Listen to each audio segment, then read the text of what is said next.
Yeah. Once again tunarudi tena katika movie yetu ya mfalme wa bahari Captain Jack Sparrow. Hii ni sehemu yetu ya 4 sasa. Karibu.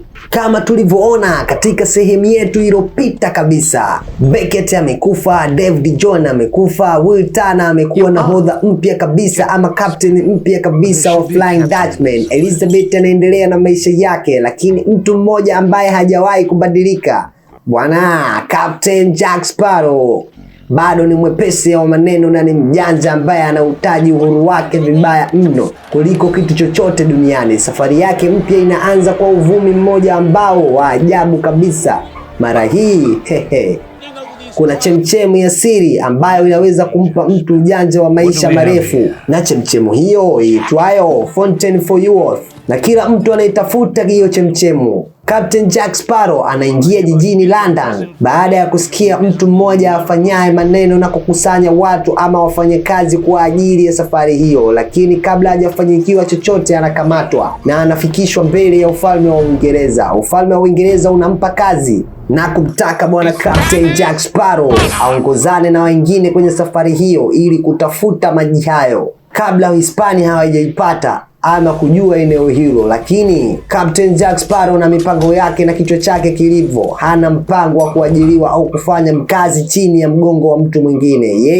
Yeye na wala hana mpango wa kufanya kazi na serikali. Anaanza kutafuta njia yake ya kutoroka. Hapa ndipo anakutana na mtu mmoja ambaye alikuwa katika maisha yake ya kale kabisa, aitwaye Angelica. Angelica ni mwanamke mrembo mwenye akili nyingi kabisa, ambaye naye ni mjanja mkubwa kabisa, ambaye alikuwa au alishawahi kuwa penzi wa Jack Sparrow, lakini Jack Sparrow hajui kama bado anaweza kumwamini kabisa mwanamke huyo. Angelica anamlaghai na kumpeleka ndani ya meli ya kutisha. Hapo Captain Jack Sparrow pata mshangao mkubwa sana na nahodha huyo wa meli hiyo. Ni mtu ajulikana naye kila mahali kwa hofu, aitwaye Blackbeard. Huyu ni mharamia, mtu ambaye ni hatari kabisa, anayeogopwa na dunia nzima. Anaaminika kutumia nguvu zake za kichawi. Anaweza kuamrisha meli yoyote kutembea kwa amri yake. Anaweza kugeuza kamba za meli kuwa nyoka na ana uwezo wa kutisha kila mtu. Lakini Blackbeard ana tatizo kubwa sana.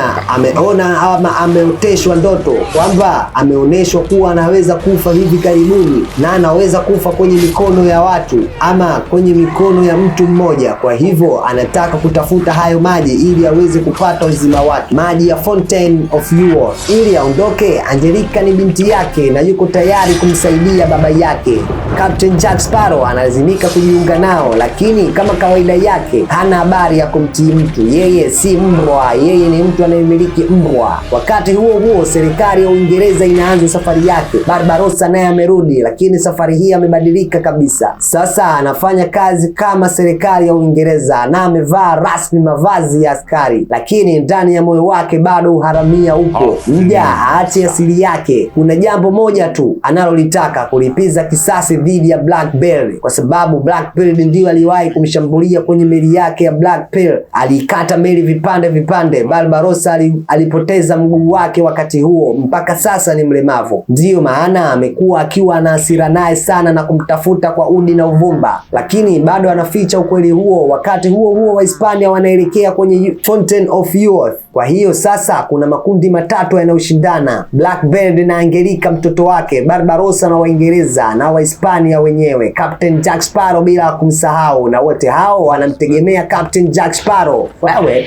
huyo ndo captain bwana, akili nyingi, lakini wakati huo anatumia akili yake kunusuru watu wake na kujinusuru mwenyewe. Safari yao inaelekea kwenye msitu mkubwa sana wa ajabu, lakini kabla ya kufika kwenye chemchemu kuna vitu viwili ni muhimu sana inabidi waambatane navyo ama vinahitajika: vikombe viwili vya kale na machozi ya nguva. Samaki nguva, unamjua wewe? Hii ndiyo chemchemu inaweza kufanya kazi. Wanaanza kuwatafuta nguva. Siku moja wanaelekea katika eneo la pwani na wanaweka mitego mikubwa sana, na wakiamini kuwa nguva hao wanaweza kutokea. Kisha viumbe wa ajabu wanaanza kutoka baharini. Ni nguva warembo sana, ila wanapoonekana kwa mbali, lakini wanakuwa hatari sana unapowakaribia. Wanafanya mashambulizi makali kabisa, wanavuta kuokota watu ndani ya maji na kuua askari wengi kabisa. Hatimaye wanafanikiwa kumkamata nguva mmoja aitwaye Serena, lakini kuna jambo lisilotarajiwa. Mhubiri mmoja aitwaye Phillips anaanza kumpenda kimapenzi huyo nguva, na Serena naye anaanza kumwamini padri huyo ama mhubiri huyo. Mapenzi yanaanza kuzaliwa kati ya watu wawili.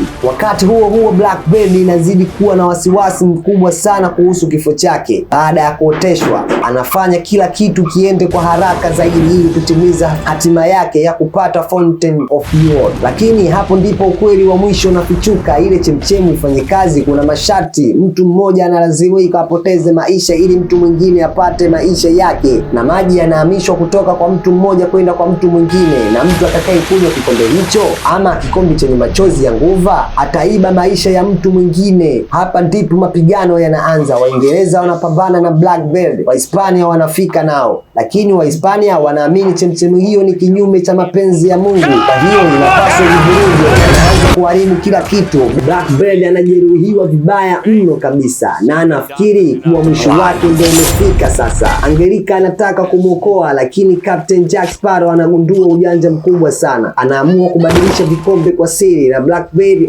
anafikiri kuwa amefanikiwa, lakini kumbe mbadiliko ushafanyika tayari na bwana Captain Jack Sparrow. Baada ya kunywa, anaona haya sio na hayafanyi kazi kama alivyokuwa akitaka. Mwishowe maisha yake yanahamia kwa Angelica. Blackbird anakufa, lakini Angelica anaokolewa. Lakini kabla ya kufa, Blackbird anamlaani Barbarossa. Barbarossa naye anachukua upanga wake wa kichawi wa Blackbird na anakuchukua ili kudhibiti meli yake, na sasa yeye ndiye nahodha mpya, lakini bado ana tamaa nyingine. Anataka kurudi kuwa mharamia kamili. Wakati huo huo, Phillips amejeruhiwa vibaya sana, na Serena yule ambaye ni samaki nguva anamchukua na kutoweka naye baharini. Hatimaye inabaki kuwa siri kubwa sana dhidi ya watu wao wawili. Captain Jack Sparrow na Angelica wabaki peke yao, lakini Captain Jack Sparrow hajui kama anaweza kumwamini tena mwanamke huyo. Anajua kuwa Angelica ni mjanja sana kama baba yake, kwa hiyo anampeleka kwenye kisiwa cha mbali sana na anamwacha huko. Lakini pia hamwachi hivi hivi, anampa chakula na bastola yenye risasi moja. Ni aina yake ya kusema kwa heri. Kisha Captain Jack Sparrow anaondoka, lakini kabla hajaondoka anatabasamu nono sana, kwa sababu bado lengo lake jipya. Ana ramani, yani anajua kuwa hazina wapi zilipo nyingine mbele yake. Hajawahi kuishiwa na mipango bwana huyu. Anapanda juu ya meli ndogo kabisa na anatazama upepo wa baharini, na safari yake mpya inaanza. Tunaona kuna sehemu nyingine inayofuata. Usisahau kusubscribe, kulike na kucomment ili kuwa mwanafamilia wa DJ Mswahili. Karibu. Umefika kwa DJ Mswahili, utapata movie kali zilizotafsiriwa Kiswahili, za kuchekesha, za kutisha, action kali, bila kusahau animation za watoto. Usisahau kusubscribe, kulike na kucomment.